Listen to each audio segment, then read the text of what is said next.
Bonjour à toutes et à tous et bienvenue dans le JT de ce mardi 13 octobre. Au sommaire, maintien du plafond de la sécurité sociale, départ en retraite du dirigeant et un répertoire des arnaques à l'immatriculation des entreprises. C'est parti.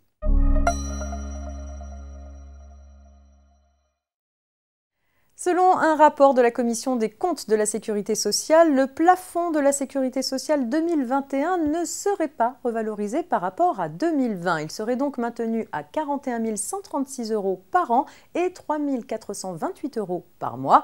Ce montant reste bien sûr à confirmer par un arrêté qui devrait paraître fin novembre ou début décembre.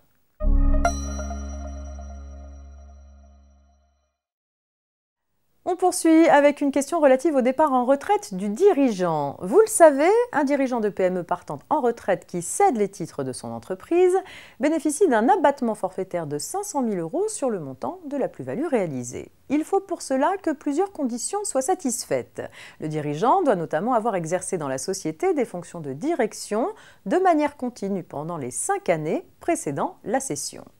Que se passe-t-il quand au cours de la période de 5 ans, la société change de forme sociale et passe d'une imposition à l'impôt sur le revenu à une imposition à l'impôt sur les sociétés? Dès lors que ce changement de régime fiscal n'entraîne pas la création d'un être moral nouveau, il n'a pas d'incidence pour l'appréciation de la durée de 5 ans. Par conséquent, cette durée de 5 ans s'apprécie alors sur la période courant avant comme après le changement de régime fiscal.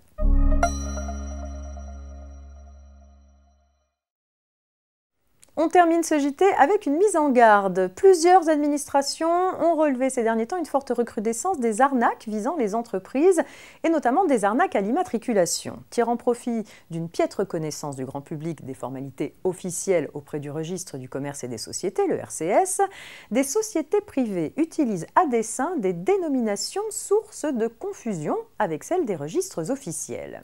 Elles ciblent les entrepreneurs nouvellement immatriculés pour leur proposer un enregistrement payant qui n'a pas lieu d'être.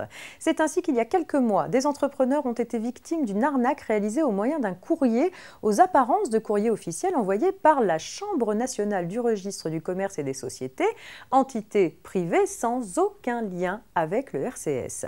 Pour faire face à ce phénomène, Infogreffe a mis en ligne un blog qui entreprend dans l'une de ses rubriques de recenser les arnaques par courrier et les sites parasites susceptibles de solliciter les entrepreneurs. Les greffes des tribunaux de commerce veulent faire de ce répertoire des arnaques l'outil de référence pour tout chef d'entreprise qui souhaite vérifier en quelques clics si le courrier reçu est bien officiel ou au contraire si c'est une arnaque à laquelle il n'est nullement tenu de donner suite. C'est tout pour aujourd'hui. Excellente journée et rendez-vous demain.